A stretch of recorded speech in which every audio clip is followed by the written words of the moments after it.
India और UK के बीच हुआ comprehensive economic and trade agreement हमारे एमएसएमईज और इंजीनियरिंग इंडस्ट्रीज के लिए एक्सपोर्ट जैकपॉट साबित होने वाला है। क्या चैट जीपीटी अब आपके बोले बिना ही ये समझ सकता है कि आपको क्या चाहिए? ओपन एआई इस नेक्स्ट बिग प्रोजेक्ट को कैसे रियलिटी बना रहा है? और 5G में लाखों और करोड़ों इन्वेस्ट करने के बाद भी टेलीकॉम ऑपरेटर्स इस नेटवर्क को एक्सपेक्टेड वे में मोनेटाइज क्यों नहीं कर पाए हैं? एंड में होगी ट्रेंडिंग न्यूज। वेदांता के चेयरमैन अनिल अग्रवाल ने एक बहुत ही बड़ा क्लेम कर दिया है। उनका कहना है कि डी मर्जर के बाद वेदांता की हर कंपनी $100 बिलियन की कंपनी बन सकती है। लेकिन क्या ये टारगेट रियलिस्टिक है? हाय एवरीवन, मैं हूं Gauri. Welcome back to markets today, जहां पर हम आपके पोर्टफोलियो को इंपैक्ट करने वाली स्टोरीज का डेटा बैक्ड एनालिसिस करते हैं। अगर आपने अभी तक इस चैनल को सब्सक्राइब नहीं किया है देन प्लीज डू सो, ताकि आपसे कोई भी वीडियो मिस ना होने पाए। Let's begin.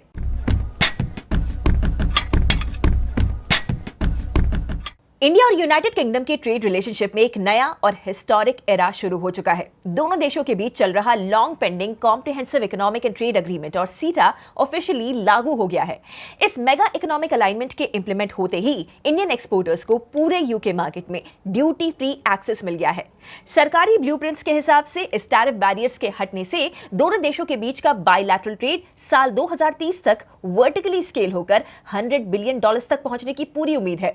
चलिए इस नए ट्रेड अग्रीमेंट के एब्सोल्यूट सेक्टर विनर्स का डेटा स्कैन करते हैं। First is engineering goods. UK हर साल दुनिया भर से लगभग $193.5 बिलियन के इंजीनियरिंग प्रोडक्ट्स को इंपोर्ट करता है, जबकि इंडिया का शेयर अभी भी $4.28 बिलियन पर सिमट जाता है। सीटा के आते ही हमारी लिस्टेड इंजीनियरिंग और इंडस्ट्रियल एक्सपोर्टर्स के पास इस डीप मार्केट वॉल्यूम को टैप करने की मैसिव अपॉर्चुनिटी खुल गई है। Second is labour intensive textile and apparel.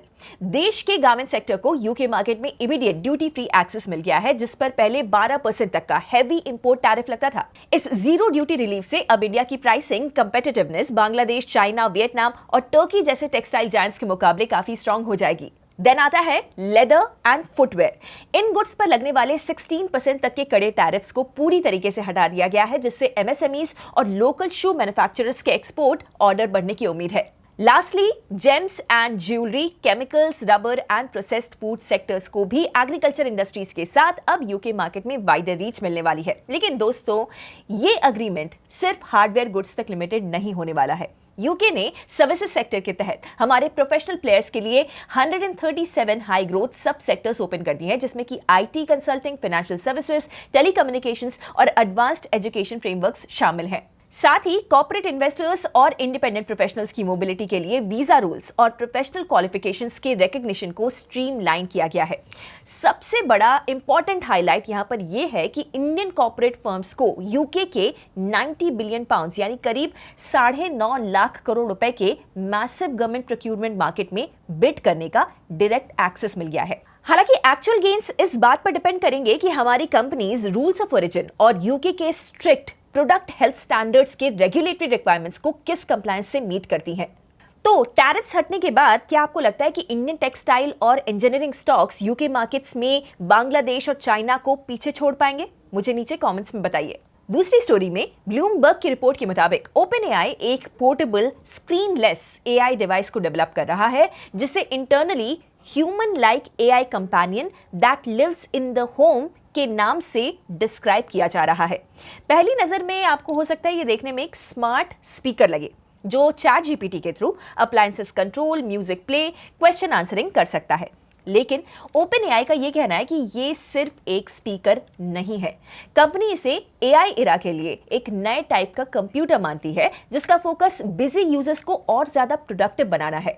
इसका हार्डवेयर डिजाइन कॉन्सेप्ट ये है कि इस डिवाइस के मैकेनिकल पार्ट्स अपने आप मूव करेंगे, ताकि ये एक स्टैटिक गैजेट की जगह एक लिविंग कंपेनियन जैसा फील हो। लेकिन इसका असली डिफरेंस सिर्फ डिजाइन में नहीं है, बल्कि बिहेवियर में भी है।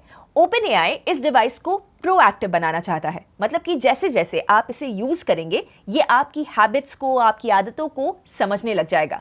ये डिवाइस आपके पर्सनल कॉन्टेक्स्ट और ईमेल्स को स्कैन करके बिना आपके क्वेरी टाइप किए या बोले खुद ब खुद इवैल्यूएट कर लेगा कि आपको किस टाइम किस डॉक्यूमेंटेशन या विजुअल गाइड की जरूरत पड़ने वाली है। एनवायरनमेंट को समझने के लिए इसमें एडवांस्ड कस्टम कैमरास और सेंसरी डेप्थ लेयर्स भी लगाई गई हैं। इसका पूरा ऑडियो लूप उनके high speed GPT live mode पर चलेगा, जो एक साथ सुन और बोल सकता है और कॉन्वर्सेशन के बीच में बिना लेटेंसी के रियल टाइम एडजस्टमेंट दिखाता है। और क्योंकि ये बैटरी पावर्ड होगा, इसे घर के किसी भी रूम में कैरी किया जा सकेगा। इस प्रोजेक्ट के पीछे जो टीम है वो भी काफी नोटवर्दी है।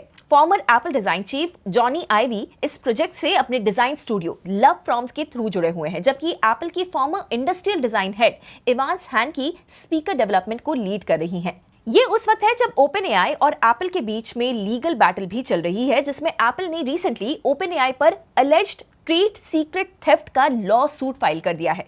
ओपनएआई ने किसी भी रॉन्ग डूइंग से इनकार कर दिया है, लेकिन एप्पल कोर्ट से इंजंक्शन मांग रहा है जो इस प्रोडक्ट के लॉन्च को डिले कर सकता है। लेकिन इंटरेस्टिंग बात यहां पर यह भी है कि कंपटीशन दोनों तरफ से चल रहा है। ब्लूमबर्ग के ही मुताबिक एप्पल भी अपने नए होम डिवाइसेस पर काम कर रहा है, जिसमें एक टेबल टॉप रोबोट भी शामिल है जिसका डिस्प्ले मूविंग आर्म पर रोटेट होता है।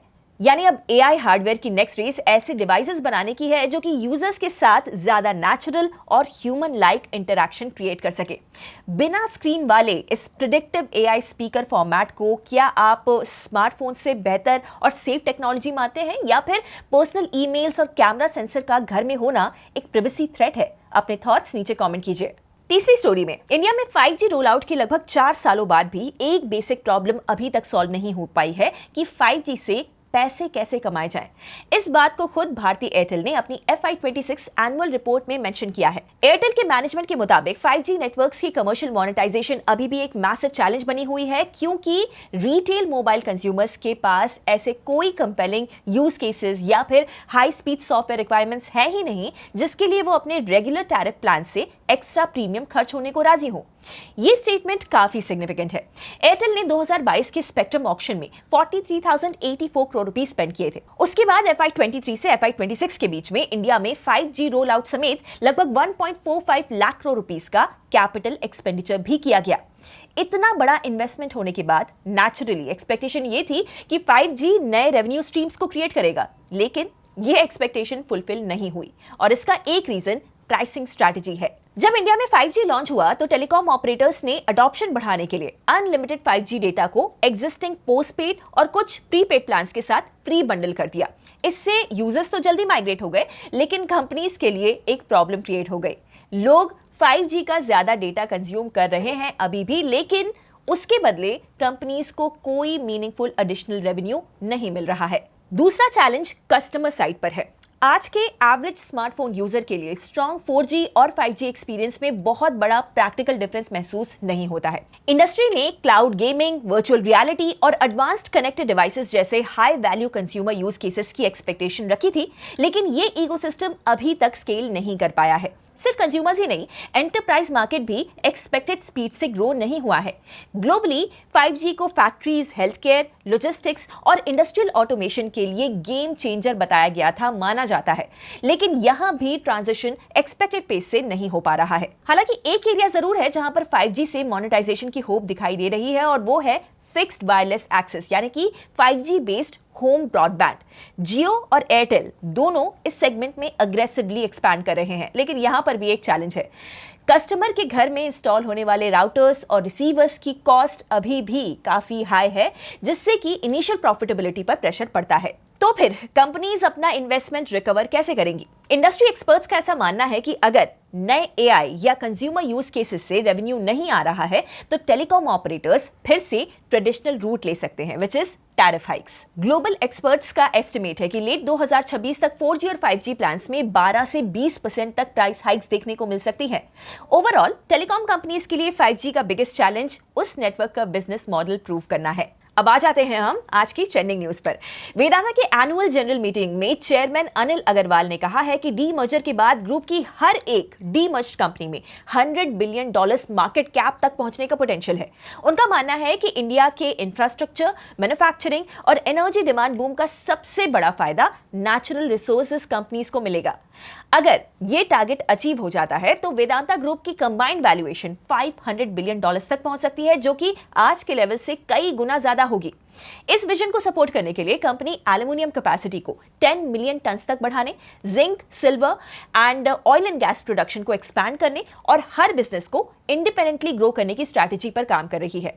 If you want to know कि क्या वेदांता का ये 100 बिलियन टारगेट कुछ ज्यादा ही एम्बिशियस है या फिर एक्चुअली पॉसिबल है, देन कमेंट कीजिए वेदांता एंड हम इसे कवर करेंगे मार्केट्स टुडे में। तो बताइए आपको आज की कौन सी स्टोरी सबसे ज्यादा इंटरेस्टिंग लगी। Let me know in the comments. और ऐसे ही वीडियोस रोज देखने के लिए subscribe Upstox. I will see you in the next video. Investment in securities market are subject to market risks. Read all the related documents carefully before investing.